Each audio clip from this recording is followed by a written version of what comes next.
Doctor صاحب یہ ارشاد فرمائیے کہ بخاری میں ایک حدیث ہے حضور صلی اللہ علیہ وسلم کی کہ آپ نے ارشاد فرمایا کہ سحری ضرور کھایا کرو کہ اس میں برکت ہے، تو سر اس برکت سے کیا مراد ہے؟ بسم اللہ الرحمن الرحیم۔ شکریہ پروفیسر صاحب، اللہ پاک آپ کو جزا دے تعلیمات نبوی کی روشنی اس پلیٹ فارم سے قوم تک پہنچانے پر۔ حضور نبی رحمت صلی اللہ تعالیٰ علیہ وآلہ وسلم نے سحری کے بارے میں کئی ایک مقامات پر مختلف ارشادات جو فرمائے، جی آپ کا سوال اس کی برکت کے حوالے سے ہے۔ برکت دوہری ہے، صحیح، ایک دینی اور روحانی اعتبار سے برکت ہے، صحیح، اور ایک مادی اور جسمانی اعتبار سے برکت ہے۔ جی جی، ایک تو حضور نے یہ فرمایا کہ سحری کو لازمی اختیار کرو اور اسے ترک نہ کرو۔ ٹھیک ہے، دوسری جس حدیث کی طرف آپ نے اشارہ فرمایا سر اس میں ارشاد فرمایا کہ سحری کرو اس میں برکت ہے۔ صحیح، ایک اور حدیث پاک میں ارشاد فرمایا کہ سحری کرو کہ سحری کرنے والوں پر اللہ کی رحمت اترتی ہے۔ سبحان اللہ۔ اب ان تین فرمودات کو جمع کر لیں، اور ایک جگہ پہ شاید فرشتوں کا بھی ہے کہ وہ جس کو جو سحری کر رہے ہیں ان کے حق میں وہ دعا کرتے ہیں، دعا کرتے ہیں، وہ رحمت کا ایک معنی وہاں ان کا یہ بھی ہے۔ جی جی، پھر یہ بھی ارشاد فرمایا کہ ہمارے اور اہل کتاب کے روزے میں فرق جو ہے وہ سحری ہے، بالکل کہ وہ بغیر سحری کے روزہ رکھتے تھے اور ہم سحری کرتے ہیں۔ بالکل تو جب آپ باقی ادیان سے انفرادیت پہ چلے جاتے ہیں، امتیاز پہ چلے جاتے ہیں، یہ بھی روحانی معاملہ ہے۔ بالکل جب اللہ کی رحمتیں اور فرشتوں کی دعائیں نصیب ہوتی ہیں، یہ بھی روحانی معاملہ ہے۔ بالکل صحیح، ٹھیک ہے جی، بالکل صحیح ہے۔ سحری کے اندر اللہ تعالیٰ نے برکت رکھ دی ہے، اس میں بھی روحانی پہلو موجود ہے۔ ایک تو یہ ہے کہ بندے کے ایمان کو تقویت ملتی ہے، ہاں، اس کے احوال سنورتے ہیں، صحیح، اور تصفیہ باطن اس کو نصیب ہوتا ہے اس سحری کے ذریعے سے کہ وہ اللہ کی بارگاہ اور اس کے انوارات و تجلیات اور اس کی رحمتوں کے سائے میں آ جاتا ہے۔ سبحان اللہ، سبحان اللہ۔ دوسرا اس کا پہلو جو ہے وہ مادی یا دنیاوی اعتبار سے، جسمانی اعتبار سے ہے۔ صاف ظاہر ہے سحری نہیں کرے گا تو ایک عام آدمی بھی سمجھتا ہے کہ دن میں وہ سروائیو کرنا اس کے لیے ذرا مشکل ہو جائے گا، کمزوری ہو جاتی ہے، کمزور ہو جائے گا۔ جب لاغر اور کمزور ہوگا تو اس کے پھر کئی منفی پہلو ہو سکتے ہیں۔ ڈاکٹر صاحب یہ ارشاد فرمائیے کہ حدیث شریف ہے سرکار دو عالم صلی اللہ علیہ وسلم کی کہ افطاری میں جلدی کرو، تو اس میں کیا حکمت دیکھتے ہیں سر؟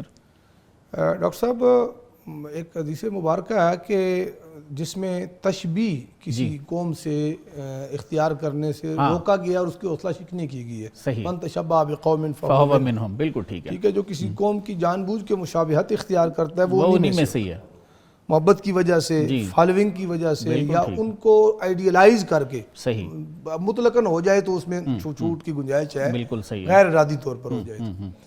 اب حضور علیہ السلام جب ہجرت فرما کر مدینہ طیبہ تشریف لے گئے جی جی، تو وہاں چونکہ یہود آباد تھے، ہاں، اور یہود کی بہت ساری عادات اتوار، چونکہ وہ آسمانی مذہب تو تھا، اسلامی مذہب تو تھا۔ بالکل ٹھیک ہے، یوم عاشورہ آیا تو یہودیوں نے اس پہ روزہ رکھا۔ ہاں وہ رکھتے تھے، آپ نے پوچھا ان سے کہ کیوں روزہ رکھتے ہو، تو انہوں نے بتایا جی کہ یہ قوم بنی اسرائیل کو فرعون کی اس غضب عذاب سے نجات ملی تھی، تو ہم اس کی خوشی میں روزہ رکھتے ہیں۔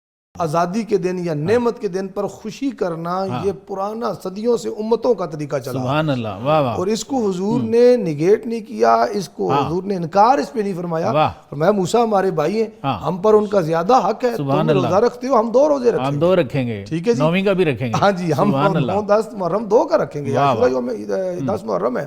تو نبی علیہ السلام نے 2 روزے رکھے، جس کی حکمت یہ بتائی کہ ان سے مشابہت بھی نہ ہو اور موسیٰ علیہ السلام کی خوشی میں ہم شریک بھی ہو جائے۔ سبحان اللہ، واہ واہ، خوشی کو سیلیبریٹ کرنا یہ بھی حضور کی سنت سے ثابت ہو گیا، بالکل صحیح ہے، اور دینی معاملات کے ساتھ ساتھ قومی دنوں کو منانا یہ بھی حضور کی سنت سے ثابت ہو گیا۔ سبحان اللہ، اور وہ جو قول ہے کہ جس کو بعض لوگ کہتے ہیں حدیث ہے یا قول جو بھی ہے، حب الوطن من الایمان، تو وہ بات بھی یہاں سے ثابت ہو گئی۔ بالکل صحیح، بالکل صحیح۔ اب آ جاتے ہیں آپ کے سوال کی طرف کہ اس کے اندر یہ ہے کہ چونکہ ہم نے سحری کے باب میں پچھلے سیگمنٹ میں بات کی تھی کہ سحری ہمارے اور اہل کتاب کے روزے میں یہ فرق ہے کہ وہ سحری نہیں کرتے، ہم سحری کرتے، لہذا سحری کر کے ان سے منفرد ہو جاؤ، بالکل صحیح، بالکل صحیح، افطار میں جلدی کر کے ان سے ایسے منفرد ہو جاؤ کہ وہ ستاروں کو دیکھ کر افطار کرتے تھے، بالکل ٹھیک، ستارے تب دکھتے ہیں جب اندھیرا چھا جاتا ہے، جی جی، تو اس لیے حضور نے فرمایا غروب اور اندھیرا چھانے کے درمیان کچھ وقفہ ہوتا ہے، بالکل ٹھیک ہے، اور غروب جو ہی ہو جائے، اس بات کا یقین ہو جائے کہ اب غروب ہو چکا ہے تو آپ فوراً افطار کر لو، پھر تاخیر غیر ضروری طور پر نہ کرو کہ اس میں اہل کتاب کی مشابہت ہے، نمبر 1۔ بالکل ٹھیک ہے، نمبر 2، یہ جو افطار کے وقت کا بندے کا یعنی اپنی عبادت کی تکمیل کی ایک خوشی ہے. وہ جو حدیث مبارکہ ہے کہ للصائم فرحتان, واہ, روزے دار کے لیے 2 خوشیاں ہیں, سبحان اللہ, واہ ایک واہ, افطار کے وقت کی واہ واہ. اور ایک لقائے رب کے وقت کی, بالکل اللہ ٹھیک سے ہے. ملاقات کے وقت کی. تو اظہار تو ہونا چاہیے کہ واہ بندہ واہ. خوش ہے اپنی عبادت کی بالکل. تکمیل پر, تھوڑی سی خوشی تو کر لے, نہ کہ ٹائم گزر گیا اور بندہ بیٹھا ہے وہ دی صحت اثر ہی کوئی نہیں پہ آ رہا. ایسے نہیں ہونا چاہیے, بالکل ٹھیک ہے. بلکہ اسے اپنی اللہ کی بارگاہ میں شکر و سپاس بجا لاتے ہوئے کہ یا اللہ تیری دی ہوئی توفیق سے یہ. اچھا پھر ہم کتنے ہی صوفی یا کتنے ہی ہم مجاہد یا کتنے ہی ہم کوئی مفتی کیوں نہ بن جائیں, انسان بہرحال انسان ہے. جب وہ 15-16 گھنٹے کا روزہ رکھتا ہے تو بہرحال اس کی بھی سمجھ ٹھکانے آ جاتی ہے. بالکل, ہم اتنے کو وہ تو ہے نہیں ہے کہ جی. اب وہ جو ایک دقت اور ایک رکاوٹ کا ایک فترہ ہوتا ہے نا, اس کے ختم ہونے پر ہلکی پھلکی بے صبری, ایسی بے صبری نہیں کہ وہ چیزوں کو الٹ پلٹ دے, ہلکی پھلکی یہ بے صبری کہ اب میں اس سے نکل کے اللہ کی نعمتوں کی طرف آ رہا ہوں. اللہ نے کے روکنے سے میں رکا ہوا تھا, امساک تھا میرا, اور اب اللہ کی اجازت جو ہی مجھے ملی ہے تو میں یہ نہ کہوں کہ میری صحت پہ تو اثر ہی کوئی نہیں پڑا, میں ویسا ہی ویسا ہوں. روزے میں غیر ضروری اضافہ وقت کا یہ کسی برکت کسی نیکی کا باعث نہیں ہے, بلکہ یہ خلاف سنت ہے. بالکل ٹھیک. ہمارے لیے تو یہی کافی ہے کہ حضور نے فرما دیا. بالکل صحیح. حضرت نے آیت پڑھی تھی ما آتاکم الرسول فخذوہ وما نہاکم عنہ فانتہوا. یہ ہمارے اسلامک لا کی بنیاد ہے پروفیسر. سبحان اللہ, واہ واہ. اسی سے ہمارے اکثر جو احکام ہے نا, ہمارا تقنین شریعت یا لیجسلیشن جو اسلامک لا کی ہے وہ اسی سے نکلتی ہے کہ رسول مکنن ہے, رسول وہ لا گیور ہے خود. بالکل ایک اللہ کی آیتیں ہیں, ایک دوسرا نبی علیہ السلام کی تشریعات اور فرمودات ہیں.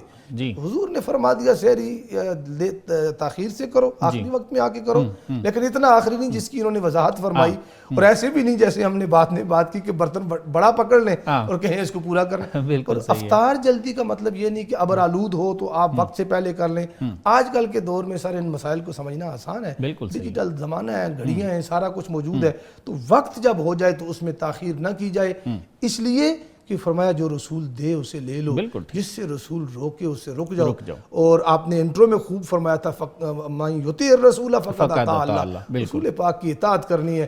ہمیں اس سے زیادہ کچھ نہیں پتا کہ آگے مقاصد کیا ہے. بالکل ٹھیک, بالکل ٹھیک.